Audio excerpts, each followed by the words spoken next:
You've opened this podcast. Now, if you don't share it with 25 people, something very, very bad will happen to you. That message is a cliche now, but it brought many nightmares to many people. And tonight, we're going to take a closer look at the chain letter phenomenon. What you are about to hear is believed to be real, based on witness accounts, testimonies, and public record. This is terrifying and true.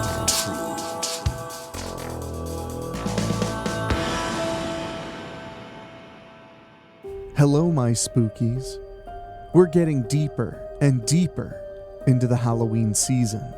And while all episodes of Terrifying and True bring quite a bit of the spooky, I felt like I wanted to dig deeper into my own psyche, into what gave me those first thrills and chills that I experienced as a young boy.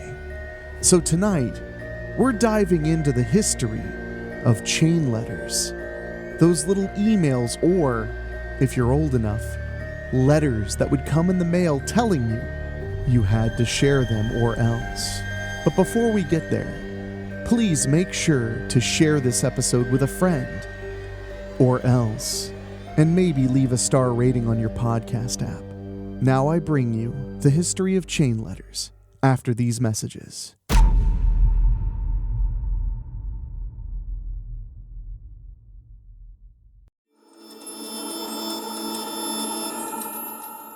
Share or die. This message has been cursed. Once you open it, you must send it. Forward this to at least 10 of your friends for good fortune. These are just a few of the messages you've likely received or scrolled past online. They are vastly common and come in various topics with either of the two specific incentives: too good to be true results or tremendously horrific consequences, and nothing in between. As you're hearing this, you're likely thinking you would never fall victim to such ridiculous messages. However, there's a reason you still see them today. People are continuing to forward them. These fall into the categories of people in desperate need of hope and prosperity, those who are easily persuaded and credulous, or those who think to themselves, might as well. What could it hurt? These spam messages are more commonly referred to as chain letters, and, though it might seem as if the internet fabricated them, it's believed they began hundreds of years ago. Hence the word, letters. When it comes to the origin of the chain letter, many historians place it near the end of the 1st century, over 2,000 years ago. It's believed the letter came from no less a person than Jesus Christ himself in heaven. 55 years after he had been resurrected and sent to heaven, a young boy found a letter beneath a rock. The letter was then copied and circulated for hundreds of years to follow, bearing the same strange warning. He that copieth this letter shall be blessed of me. He that does not shall be cursed. Whether or not the letter actually came from Jesus Christ in heaven, it grabbed people's attention. Copies of the letter survive from as early as 1795, proving that chain letters tug at people's superstitions and innate curiosity. The chance of receiving awful luck, being cursed, or even dying isn't worth the risk. Copying a letter settles superstitious minds. If there's a possibility of prosperity or religious enlightenment just by forwarding a message, humans are all for it. In the year 1888, chain letters resurfaced. A Methodist academy for women missionaries was struggling to financially support the business. They were up to their eyeballs in debt. The group leaders prayed for assistance from God, but they also knew they were desperate to try anything. A woman had heard of their troubles and offered a possible solution. If they could arrange a chain letter asking for small donations, they could quickly dig their way out of debt. Lucy Meyer, the head of the congregation, took this advice earnestly and created a letter that contained a solicitation to send just $1 and then send a copy of the letter to 3 friends. The goal was that the recipients would continue this chain and the dimes would quickly multiply. Lucy mailed off 1,500 copies of the letter and patiently waited. Likely doubtful of the scheme, she was surprised when responses began pouring in. Through the donations, the Academy eventually raised $6,000, with many recipients sending much more than a dime. $6,000 may seem like a reasonable amount of money. However, when adjusted for inflation, that would be roughly $174,000. Many others also used the letter as inspiration to join the missionaries. The chain letters seemed to be a huge success. However, a few complained of being targeted numerous times. They felt exasperated, and rather than discarding the letters, they wrote back, criticizing the ordeal and even making accusations that the Academy seemed to have an abundance of money already. The missionaries named the chain letter a peripatetic contribution box, like a donation bin or a postal hat passing. They quickly grew in popularity, and hundreds of other organizations and businesses began using them. The contribution box was seized upon in Britain that same year, in 1888, as a weapon against the infamous Jack the Ripper. The unknown assailant was terrorizing London, specifically targeting and brutally murdering prostitutes in the impoverished district of Whitechapel. The area offered a breeding ground for violent crimes and poor behavioral habits. In November of 1888, a woman named Mrs. Campbell oversaw a snowball collection to aid the Bishop of Bedford in funding a home for destitute women in Whitechapel. The chain letter requested donations along with writing 2 copies, then adding your name and address at the end of each. The 3 letters were to be mailed to Mrs. Campbell, Brook Villa, Bedford, until there were 14 names and addresses listed. If anyone couldn't continue the chain, they were asked to mail the letter to their returned letter office so they knew where the chain had been broken. If the instructions were followed, £400 would have been collected. However, early in the sequence, an ingenious lady accidentally changed the number of times for it to multiply from 14 to 140. Then another changed it from 140 to 1,400. Then to 14,000. Rather than the abundance of money going solely to Mrs. Campbell, though, many other recipients accidentally mailed the letters to the Bishop of Brighton and the Bishop of Bradford instead of Bedford. Mrs. Campbell left the area for Scotland, but the letters continued to follow her. As late as April of 1889, she was receiving 16,000 letters a week. Messages were printed in newspapers asking to stop the flow. However, it only continued snowballing. A new variant arose with Dr. Campbell from the Bishop of Bangor receiving thousands of donations. Meanwhile, Mrs. Campbell was also receiving an overwhelming amount of letters from people wanting to know if the appeal was genuine or just a scam. Many other attempts were made to stop the snowball of letters, but it's unclear when it truly ended. Chain letter fundraising was used for an array of things in the 1890s, including to raise money for a bicycle path in Michigan. In 1898, the New York World newspaper printed chain letter forms to raise money for a Spanish-American war soldiers' memorial. It read, "Do not break the chain, which will result in honoring the memory of the men who sacrificed their lives." Chain letters had grown incredibly popular and soon caught the eye of a con man who used them for a fictitious charity case in Las Vegas. Soon, the growth of chain letters with a pyramid scheme payment developed. Recipients were asked to mail dimes to previous senders, removing the top name and adding theirs to the bottom, chalked up as a get-rich-quick deal. After these circulated throughout the U.S. and Great Britain, the U.S. Postal Service had seen enough. They declared the dime letter to be a violation of lottery laws. Chain letters never went away, though. During World War I, they were used by pro-German Americans to send a substantial sum to Field Marshal Hindenburg.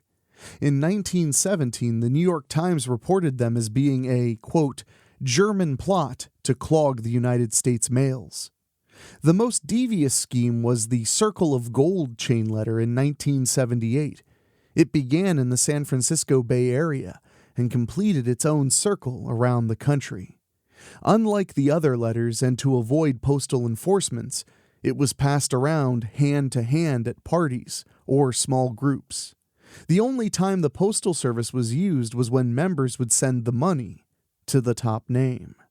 As a participant, one would put up $100, then would pay the seller $50 and mail the other $50 to the top name on the list of 12 in the letter. After this, the participant would put their name at the bottom of the list and sell the letter to someone else who agreed to the same financial transaction.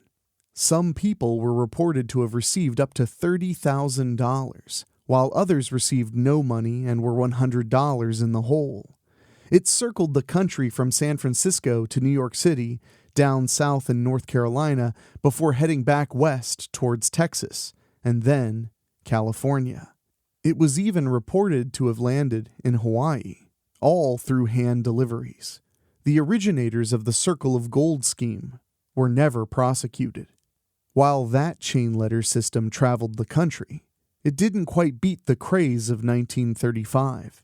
After the Great Depression, Americans reverted to the fascination with the dime letters.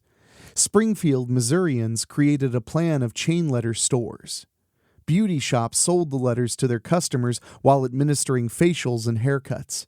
A few residents in Springfield even attempted a drunk chain, doubling their crowd in size with each round of highballs at a new bar.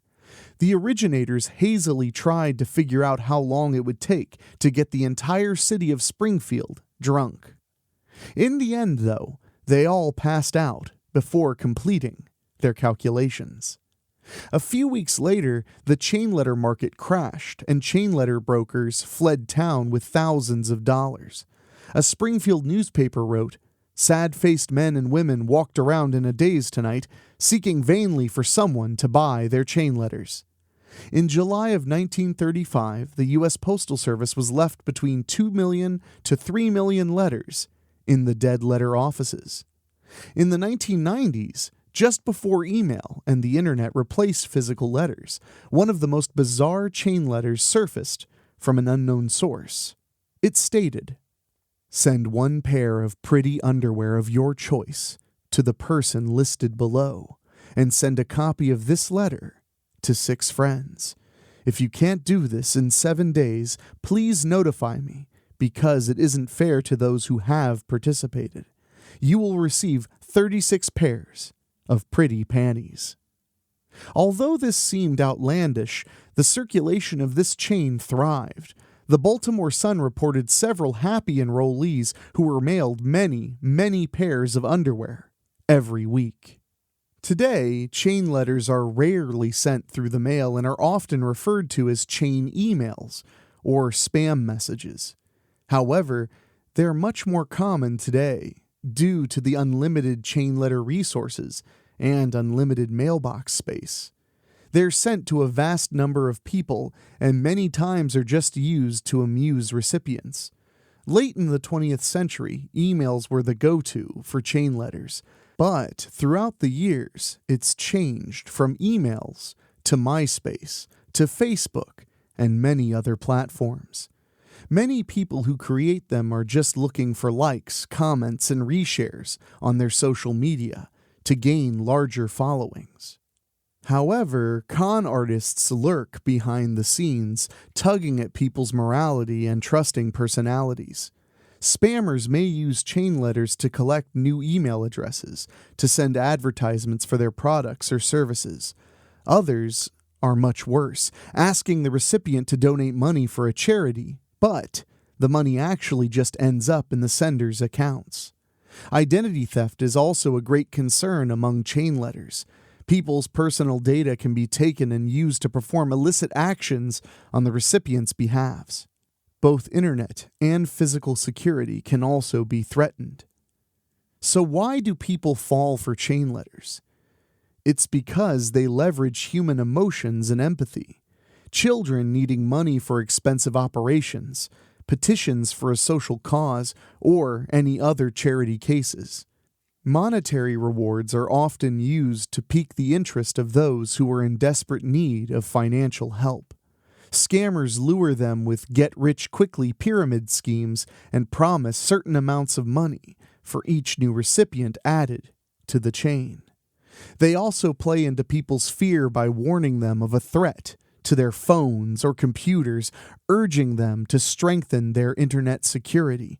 Or they can make you fear severe consequences by threatening bad luck and death if the recipient doesn't do as they say. They often contain testimonials that detailed the name of the past recipient who either followed the instructions and were met with great fortune, or didn't follow the instructions and were immediately struck by a bus or died in some horrific fashion. The original chain letter, dating back to the very first century, isn't far off from what we see online today. The original warning of a curse to those who do not copyeth and forward. And many chain letters, messages, and posts are still used for religious enlightenment and genuine, harmless prosperity. However, it's the perfect market for fraudsters and con artists to thrive in. You might not believe in being cursed or facing violent consequences if you don't abide and follow instructions. But almost everyone has shared a humorous chain post or simply shared thinking, why not? Or might as well, what could it hurt? Exasperating the hundreds of more recipients to follow. And perhaps leaving others to wonder, what if? Chain letters are one of those things that really creeped me out as a kid. We didn't often get ones that said you would die if you didn't forward them, aside from the occasional Bloody Mary style story. But the chain letters I experienced the most as a kid were simply meant to scare you. Letters about things like gang initiations going on that weekend, or AIDS-infected needles being hidden in movie theater chairs. Things that really didn't make any sense to share for any general gain other than spreading some fear. And they certainly did. Before Snopes existed, I believed all of those chain letters as a 10-year-old with an AOL account. And of course, I think we all had that aunt or uncle who just could not resist clicking that forward button. Of course, a lot of that was simply my imagination, which was obviously burgeoning at the time and now has become basically a way of life for me. So I hope you enjoyed that deep dive into the history of the chain letter. I have to admit, before we researched this topic, I really didn't know any of that information, and I found it downright fascinating. And I hope you did too. And I hope you're having a wonderful October so far. If you need a little bit more help getting into the holiday spirit, please consider going over to Facebook and searching Weekly Spookies Tomb of Terror. It's a Facebook group just for fellow spookies to share their favorite memes, maybe a couple of chain letters, and generally enjoy the spookier side of life. And of course, if you're listening to this show, you enjoy the spookier side of life. So make sure to go over there. And again, make sure you share this show with 5 friends. And I promise you, wonderful things will happen as long as you love being scared. Terrifying and True is narrated by Henrik Kuto, executive produced by Rob Fields, and produced by Dan Wilder. The original theme song is composed and performed by Ray Mattis, all other music by Audio Blocks. A humongous thank you to our Patreon podcast boosters, folks who support us on Patreon and pay just a little bit more to hear their names on the show. And they are Julia Kirsch, Christopher Sullivan, Brent McCullough, Gino Lyons, Steve King, Karen Weemet, Jack Kerr, Jeff and George Hilton, Craig Cohen, and Kevin Fry. Thank you all so much. And if you want to support what we're doing here at Weekly Spooky and Terrifying and True, just go to weeklyspooky.com and click on Patreon. For as little as $1 a month, you can help us make this show go and go and go. And if you have a story you'd like to share with us, just contact us at weeklyspooky@gmail.com.